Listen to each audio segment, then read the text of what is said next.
I'm Tucker Noir, and this is queer news from a Humboldt point of view.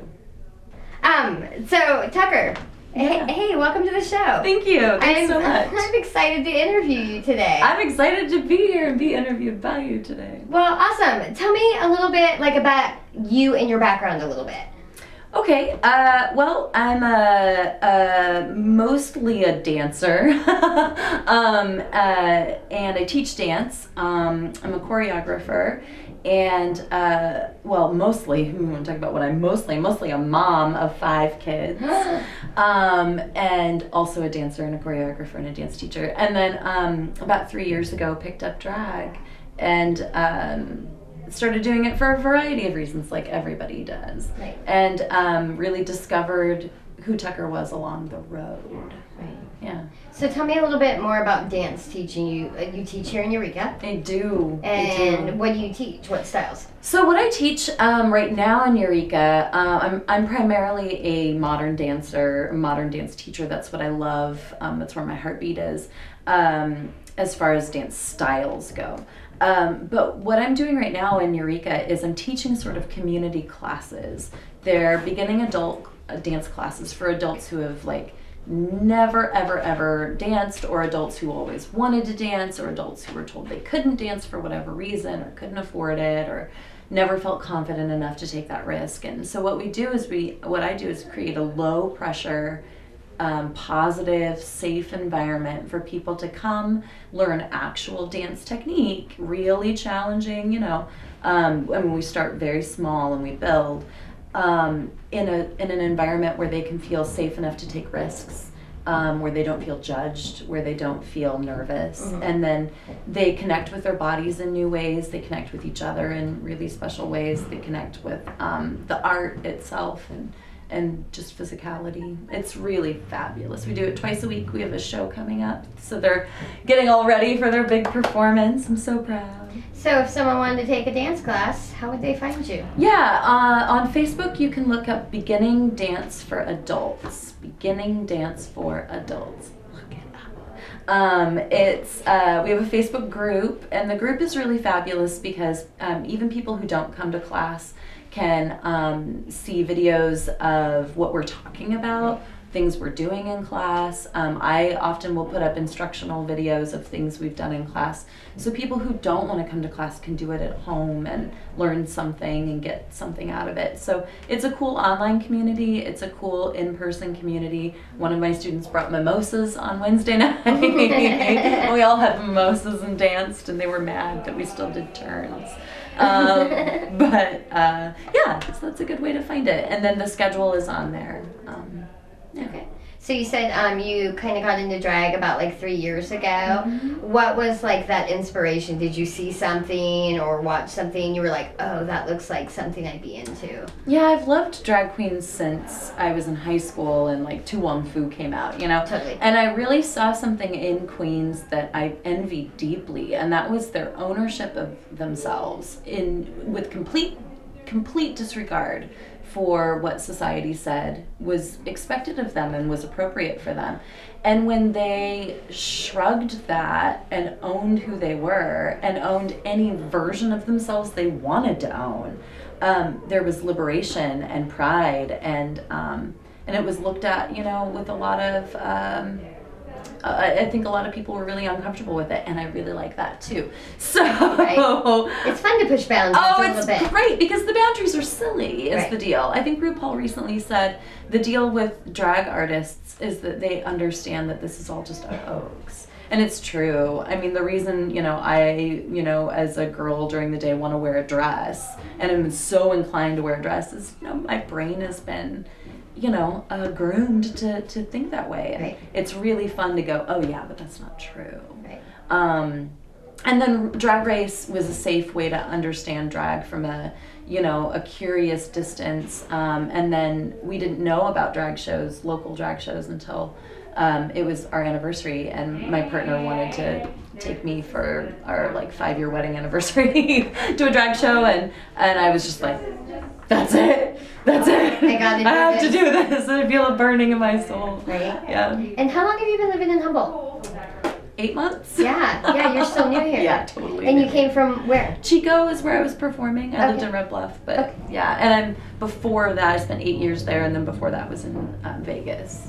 And so when you came here, did you like instantly go, where's the drag? Before I came here. Yeah, my husband was like, I got a job interview in McKinleyville, and I was like, okay, here we go. And I found, I was just, looking up posters, like, where's the show, who's hosting, wrote Fuchsia immediately, and she was very like, oh, we'll meet sometime, we'll have coffee, we'll talk about it. I was like, yeah, but now. Right. I need now, immediately. Like, can we set an appointment today? Right. Like, I got it. Yeah, it was cool. She was very sweet about it. Yeah. And you started performing right away here, huh? Within 3 weeks of moving here. Yeah. Wow. Yeah. And how many performances do you think you've done so far? I've only missed 2 Club Triangles, but I've done Queer Vibes, Mr. Divas, HSU shows, different fundraisers. I would say, and then, we're up in the 25 numbers, 30 numbers, something like that. I voted for you at Mr. Humboldt. Thank you. Yeah, I ran for Mr. Humboldt. That was awesome. Thank you. I think you are our first drag king to run for Mr. Humboldt. I am. I'm the first woman ever to run for Mr. Humboldt. That is amazing. You're like, you get here and you're making history. Check you out. Well, life is really here's the deal. Prince died yesterday. Right. And the deal with that is that I'm going to die. I'm going to die. Right. And it's not going to take a million years. Right. And I don't know how long I have. What I want to do, I want to run for Mr. Humboldt. Well, I just got, but I can do it right now. Right. Am I going to be able to do it next time? Who knows? Who knows? I have to do the things right now that I want to do with my life. Right. And I have 5 kids, and there are a lot of people who think that a mother of 5 ought to be doing more dishes. My dishes need to be clean enough for my children to eat food so they can go do exciting things with their lives. Right. Beyond that, I have no regard for that. I was not born to pay bills and do dishes, that's for sure. Nope. Life's super short. What do your kids think about your performances? Oh, they love it. They love it. I just went to an open house, and my son, they have this journal that they write in after every weekend, and there's the Pride weekend after that Monday. He was like, I went to my mom's drag show, and we did spin art, and there's bounce houses. It was really great. And his teacher was like, and I was like, yeah, it's cool. That's our weekend. That's our weekend. And then you and your daughter performed We together. did. We did Fred and Ginger. Oh my God. I watched it. It was, I know. It was so cute. How old is she? She was 4. She's 5 now. She is so proud of that. She said, remember my best day ever when I was in the show? And my other daughter is 10, and she also performed beautifully. She was in their group numbers. She's a little bit more reserved, and but she totally busted everything out. She created a wig for that show. Wow. She made a yarn wig and built it for that show.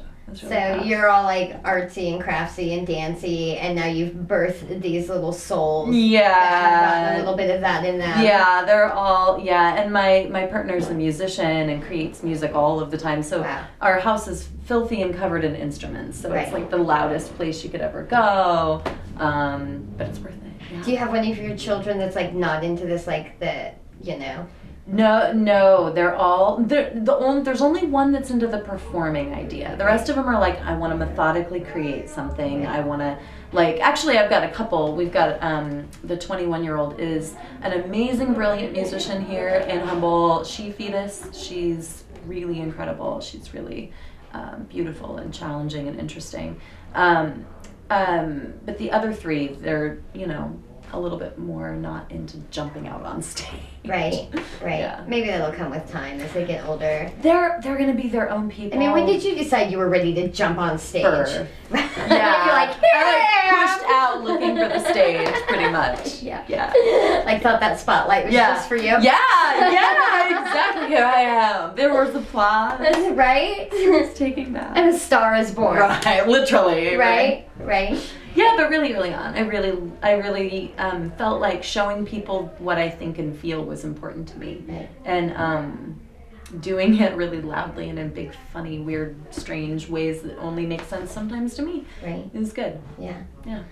So I've seen quite a few of your performances at Club T. Right. What's your favorite? Oh my God, what's my favorite? Well, the Mermaid one I just did last month was really. It was really monumental, big to me because I had imagined it and imagined it and imagined it and imagined it and worked on it and worked on it and worked on it. That's what all this glitter all over the floor is from. And to see it on video, to feel it, to actually live it out, and then to see it on video and to see that's exactly the thing that I was dreaming. And to see something that you dream and then see it. Manifest. It's a beautiful feeling. And thank you, Club Triangle, for giving me the space to do that, to do something like that, you know? So that meant a lot to me to be able to see that. I don't know. I really always love doing Michael Jackson. I'm going to do Prince tonight. Which wasn't your initial plan. No, I was going to do Elvis. Right? Do Jailhouse Rock, which will come. Yeah. Yeah. There's more shows. There's more shows.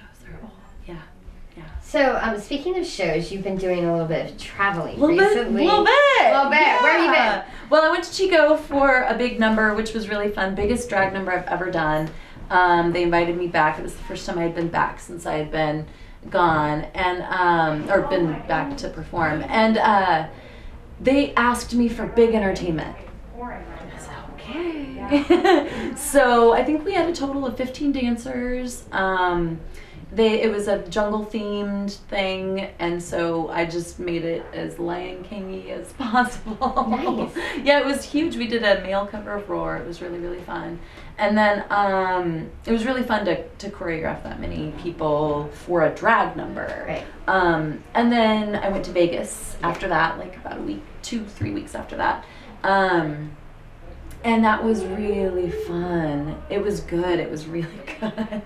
It was really good. I got to meet so many cool people that some artists that I just have fallen in love with and really admire, and I'm so excited to get to work with more in the future. And been invited back to do some more shows, and I plan on going back again, hopefully a couple times over the summer.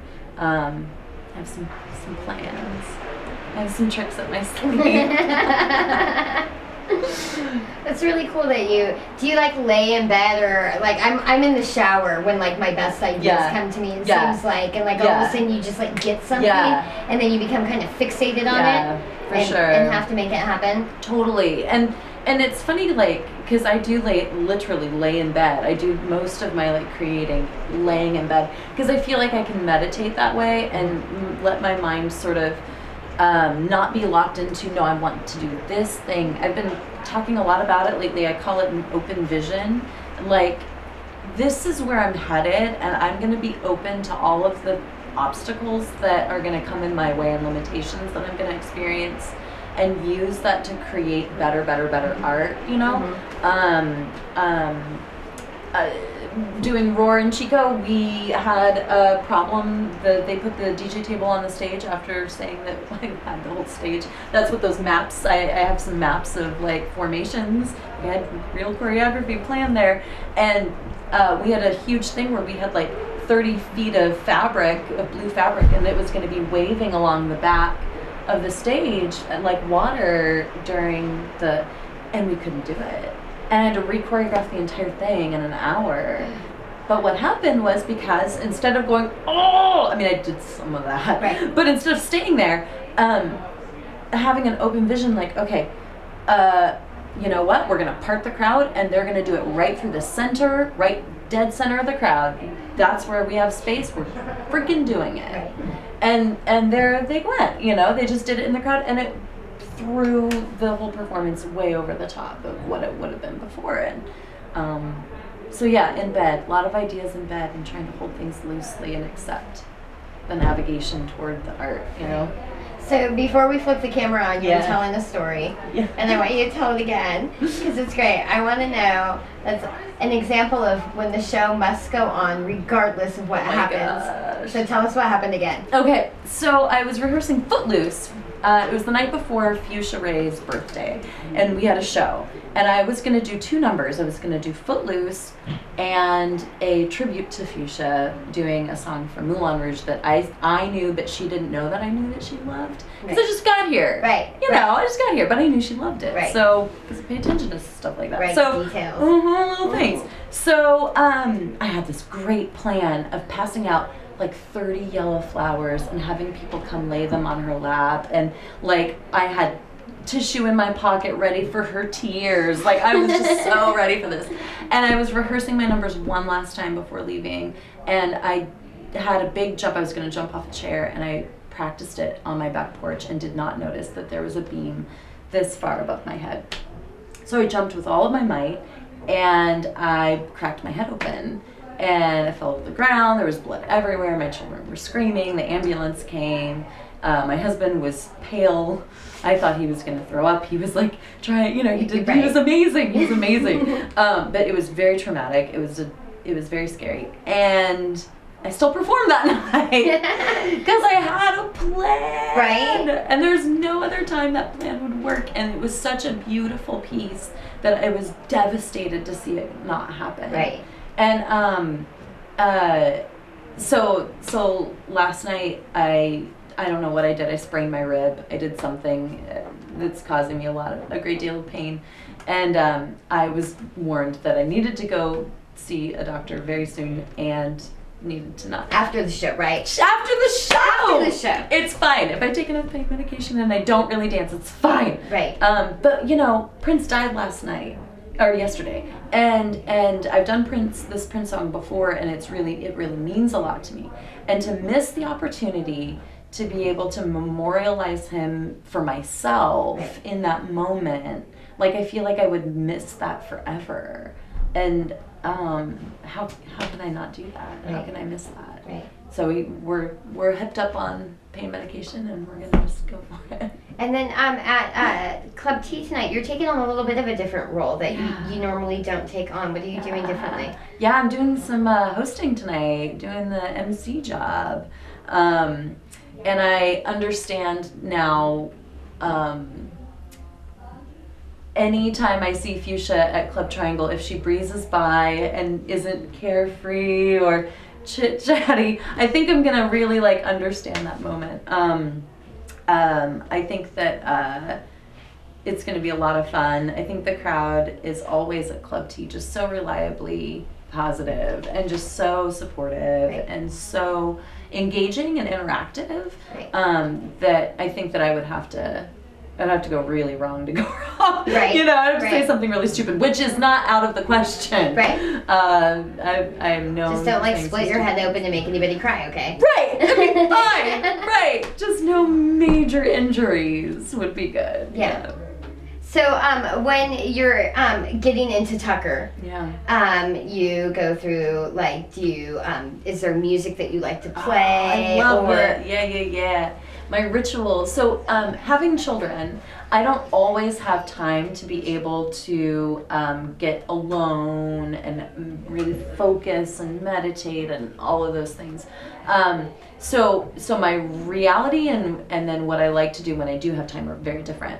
Often it's there's macaroni and cheese, the babysitter's on the way, and I've got stubble in my ears, and all this crazy stuff is going on. But when I do have my space, and I do get it frequently, my husband is really wonderful and gives me a lot of space to be able to do what I need to do.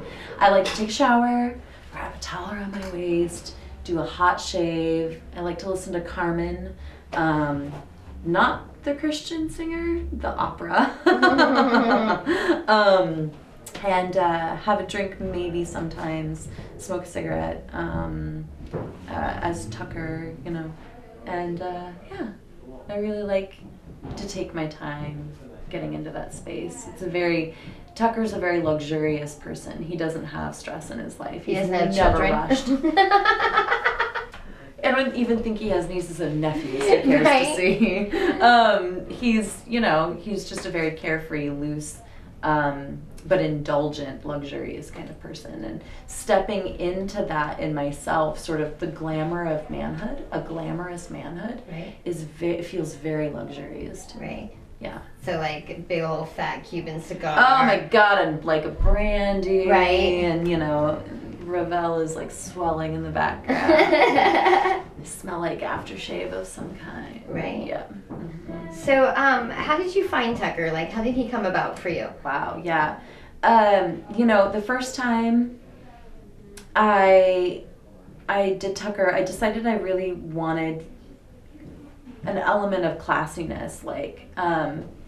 He's very suave. He I like that about him. I wanted to be very, very smooth. I wanted to glide through life. That's not very me, as Noel. I'm kind of clumsy and awkward and clunky, and things are everywhere, and everything's quirky and weird. To go like this instead was very appealing to me, and to slow down. And so I rented a suit, an ill-fitting suit from Men's Warehouse, and I had hair down to my waist, and I tucked it up into a fedora, and I did suit and tie, Justin Timberlake, because I wanted that classiness, but I didn't know how to dance as Tucker. And as a dance teacher, a dancer, you would think that would come naturally, but because I couldn't figure out the maleness in my body I couldn't figure out a maleness in my body that wasn't completely reserved and aloof. That's all I understood, was to be like, and I understand how a lot of men probably feel that way, especially, how dancing is really difficult, sometimes. And so it took me about 1.5 years before I found out how Tucker moved. And I remember I was on stage, I had been very, very sick and had been gone for months and been hospitalized for a long period of time. And I came back and I did a number that had no theatrics. I had gotten really into theatrical stuff and like weird costume stuff and just me and like basically very similar to what I'm wearing now and just a chill, cool song. And I remember like there was a moment when the beat kicked in and I did a little kick. I had the mic stand and I did a little kick to the side and I went,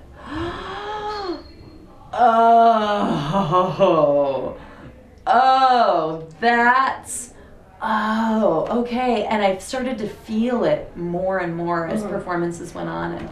And for a while it was very structured, and now it just pours out. It just comes very, very naturally now. But it wasn't that way for a long time. When you're getting ready to go, when do you feel like Tucker's on? Like, what is there like the last when you tie your shoe, when you tie your tie, when all of a sudden do you go, that's it, I'm him? That's such a good question. It really, for me, because I feel like the bustle is so heavy for getting ready, I don't feel like I snap in until I get out of the car to make my entrance. And I like to not carry all my stuff in at first, I like to just roll in. Right. So I get my stuff later. Yeah. Right. Yeah, Tucker's not carrying loads of stuff. No. That's not. Tucker makes an appearance. Tucker makes an appearance. He'll carry his own things. He would never, and he'll carry Queen's things all day and night, but not at first. Yeah. Go in, sweep the crowd. Yeah. Assess the situation.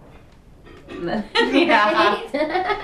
Yeah, which is different than Noel, because my husband has a great Phil. My Phil has a great analogy for what Noel is, and he's this is said with all the love in the world, but the Kool-Aid man. Sometimes I just burst in like, right? What's going on? And kind of like take it's cool, it's different, it's fun to like experiment with, because we're often told what we are. Right. You're this and you're not these other things. Right. Yeah, but what if I am? What if I'm why can't I a lot of things? Why can't I be? Yeah. Why can't I be? Who said? Who freaking said? That is the key to life. Who said? So, what does your husband think about Tucker? Do you guys ever do guys' night? No, for me it's just a real art form, and he is such a supportive person when it comes to my art. Right. Just anything, that I need to make it work. He's just thrilled by it. I'm really proud of me. He's always front and center, and to see his face just. Right. Yeah. Okay, so let's recap a little bit about Tucker and who you are and how people who now get to see you. Now I want to come out and see you. So tell me where to find you. Usually at Club Triangle, 4th Friday of every month. Where at? I'm on The Jam in Arcata. Right? Hell yeah. Heck yeah. Yeah.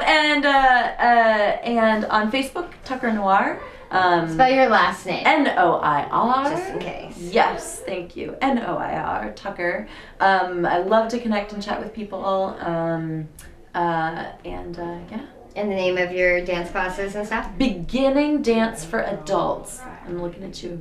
You know who you are. Beginning Dance for Adults. And that's look it up. Down here. Do you do classes here? No, we do them at 2 different locations. Okay. So it's best to just get on the line and find out what's going on. Yeah. And it's a drop in. Drop in, donation based. It's donation based. You don't even have to pay if you can't pay. It's $3 to $5 donation. Don't even pay if you can't pay. Just come move Find yourself. the change under the couch. Come on. Yes, or don't even, and just be there. Awesome. Just come move. Is there an age? It's 18 and over. Okay. Yeah. Because right.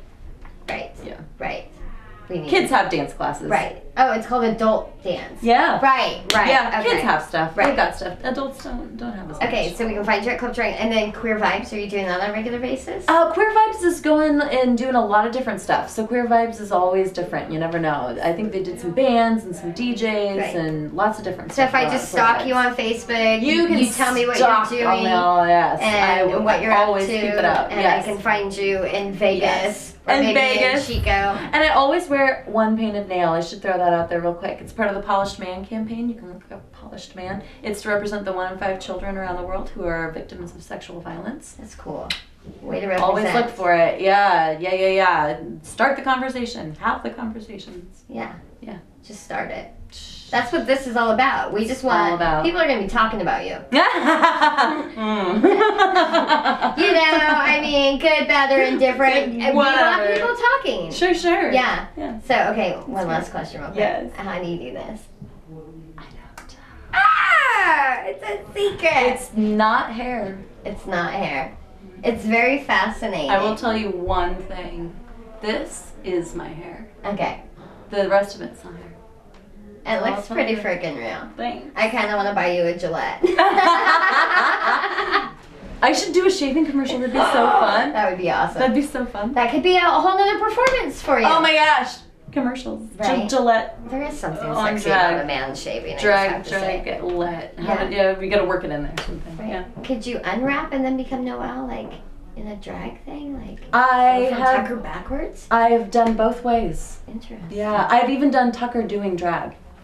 That's so awesome. Got into drag on stage, Tucker as a drag queen. Well, great. I'm excited about your performance tonight. Thanks, Being me Prince. too. I've seen so many of them. You're such an amazing performer. I'm looking forward to taking your dance classes. Yes, I know. We're Super gonna dance. excited I'm about so that. excited. So excited about I that. got so many good moves for you. Awesome. Oh my God, I'm so excited. Thanks for being here. Yeah, thanks for having me. Thanks for being part of the show. Nice. So, Thanks. and now, don't be surprised if someone in Winca is like, I've seen you on TV.